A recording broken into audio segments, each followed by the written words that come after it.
Alex Eala just stepped onto the court with Rafael Nadal at his legendary academy in Mallorca, and the tennis world is completely buzzing.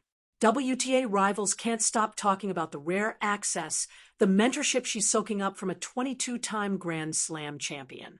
Rafa himself shared, after a year away from competition, that practicing with Alex felt incredible. And now every other player is watching, thinking, how is she getting these private sessions with the king of clay? This isn't a staged moment. This is a young athlete who grew up at Rafa's academy for 6 years, now ranked world number 50, quietly rewriting history. Let's dive into why this is driving her rivals wild. But before we break it down, I want to hear from you. Do you think Alex Eala has an unfair advantage because of her time at Rafa's academy? Or is this simply smart, strategic career planning that any determined player could pursue?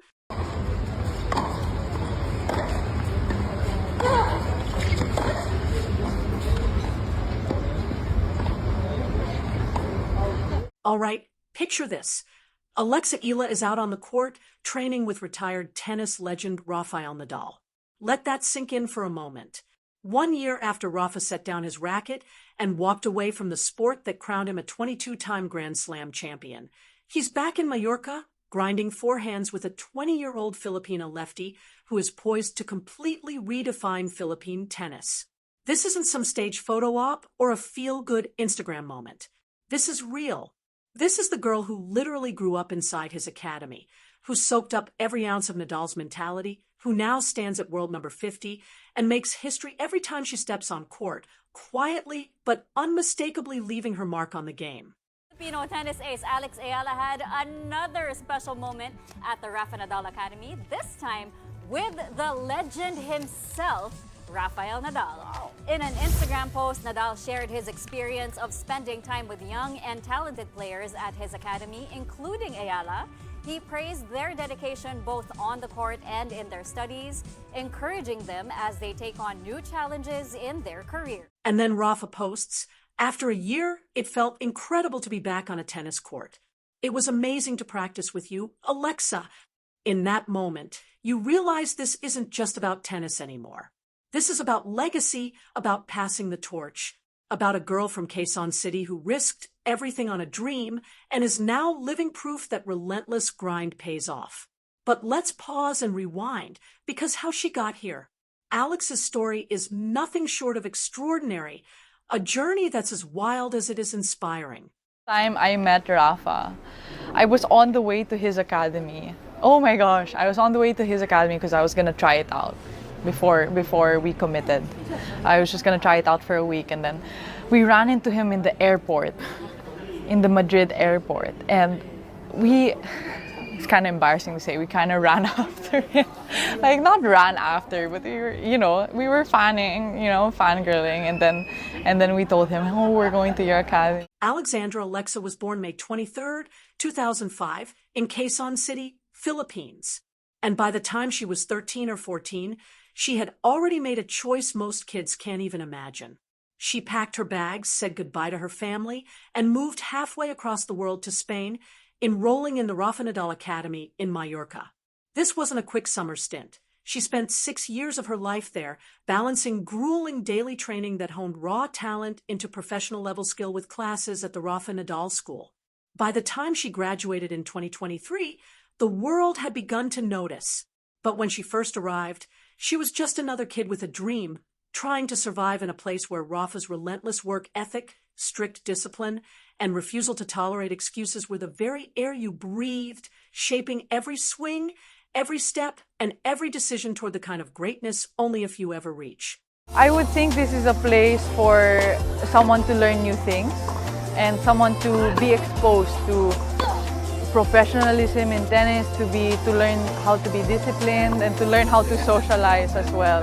I think to be surrounded in this environment where everybody's working hard, it's a place where excellence can really grow.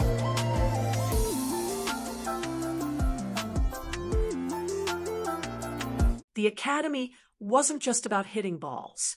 It was about absorbing the mindset of a legend whose name was on the gate and whose trophies lined the walls, and Alex soaked it all in. Her first pro title came right there on Rafa's Island in January 2021. Still a teenager, she claimed an ITF W15 event in Mallorca, lifting her first professional trophy in the very place she had been learning what it meant to be a pro since she was a kid. That moment was massive. Not just her first title, but proof she could turn years of academy life into results on tour. Yet, honestly, Alex's resume was already stacked long before she started making waves on the WTA. As a junior, she was unstoppable. At just 12, she won the prestigious Les Petits tournament in 2018, the same event that crowned future legends like Nadal and Djokovic. She climbed to ITF Junior World number 2, grabbed Junior Grand Slam doubles titles at the 2020 Australian Open and 2021 French Open, and then went full main character by winning the 2022 U.S. Open girls singles, the first Filipino ever to claim a Junior Grand Slam singles title. That U.S. Open win wasn't just a trophy. It was a declaration that Alex belonged on the biggest stages. Then 2025 hit, and it was like someone pressed fast forward. Starting the year ranked around 140, still grinding qualifiers, she made the semifinals at the Canberra International. But nobody was ready for Miami. As a wild card, ranked 140, she walked into the Miami Open, a WTA 1000 stacked with the biggest names, and detonated. She steamrolled Yelena Ostapenko in straight sets, and suddenly the tennis world had to take notice. Then she took down Madison Keys, ranked world number 5 at the time. And in the quarterfinals, she did something no one expected. She toppled world number 2, Iga Svitolina, the reigning French Open champion and one of the most dominant players on tour, in straight sets, 6-2, 7-5. She became the first Filipino ever to reach a WTA 1000 semifinal, the first to defeat multiple top 5 players and major champions at tour level. And she did it all as a wild card. The tennis world was absolutely stunned. Watching from Spain, Rafael Nadal went online and posted, "We are extremely proud of you, Alex. What an incredible tournament. Let's keep dreaming." That wasn't a random fan cheering her on. It was the man whose academy shaped her, whose blueprint she had followed for 6 years. After Miami, Alex didn't just earn headlines or social media hype, she delivered results. Her ranking shot up more than 60 spots, breaking her into the WTA top 100 for the first time in her career. But 2025 wasn't finished. On the grass courts of England, she reached the quarterfinals at Ilkley before making her first WTA Tour final at Eastbourne, a WTA 250 event, finishing runner-up to Mayar Sharif in a heartbreaking 3-set battle. She also made her Wimbledon main draw debut that year, facing defending champion Barbara Krejcikova on center court, pushing her to 3 sets before falling. That Wimbledon moment was huge, not just because it was her first time at the All England Club, but because it proved she could compete with the absolute best on tennis's grandest stage. The summer rolled on with more historic firsts. At the 2025 U.S. Open, Alex battled Clara Tauson in the first round, pulling off an epic comeback, clawing back from 15-0 down in the third set to snatch the tiebreak 6-3, 2-6, 7-6. That victory made her the first Filipino ever to win a Grand Slam main draw singles match in the Open era, another piece of history etched in her story. She fell in the second round to Christina Ba, but the moment had already shifted perceptions. Alex Eala was no longer just a promising name or rising star. She was a legitimate top 100 player capable of toppling anyone on her day. In September, she claimed her first WTA 125 singles title at the Guadalajara Open, storming back from a set down to defeat Anna Bonder 1-6, 7-5, 6-3, becoming the first Filipino to win a WTA-level singles title. That triumph pushed her to a career-high ranking of world number 50 by early November 2025, marking her as the highest-ranked Filipino ever and the first Filipina to crack the WTA top 50. By season's end, her numbers were staggering. a 40-26 singles record for the year, a career tally of 194 to 117 in professional singles, over $1.36 million in prize money, standing 5 feet 9 inches, left-handed with a two-handed backhand, 5 ITF singles titles, a WTA 125 crown, multiple ITF doubles titles, and 3 junior Grand Slam titles, including a peak of ITF Junior World No. 2. She had already beaten top 10 players like Madison Keys and Eala, holding a 2-2 record against elite opponents, a level most players never reach in their careers. Then, in November 2025, exactly 1 year after Rafael Nadal played his final Davis Cup match and retired, he returned to the court at his Mallorca academy. Across from him stood Alex Eala, the kid who trained under his roof for 6 years, who graduated just 2 seasons ago, now ranked world number 50 and rewriting Philippine tennis history. They traded heavy forehands, laughed mid-rally, and the academy's posts practically shouted, "You're carrying this forward now." For Alex, it wasn't just practice or publicity, it was validation. A reminder that the blueprint she followed, the mentality she absorbed, still believed her ceiling was far beyond even world number 50. And this is exactly why other WTA players are losing their minds. Think about it. The kind of access Alex has is unprecedented. Most players grind with coaches they pay out of pocket, work with hitting partners who are good but not legendary, and study videos of the greats, trying to mimic what they see.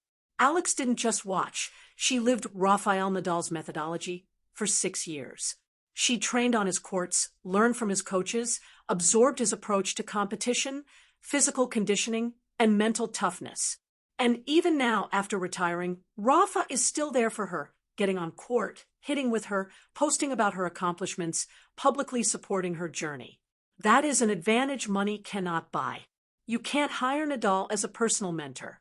But if you spent 6 years at his academy and impressed him enough, apparently you get access even after he retires. Other players see this and think, how is this fair?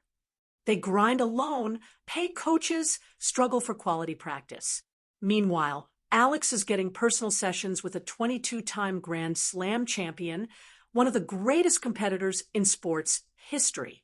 The jealousy is real, and it's not just access, it's results. Her 2025 season proved that everything she learned at the academy translates to wins at the highest level. Beating Svitolina and Madison Keys? That's not luck.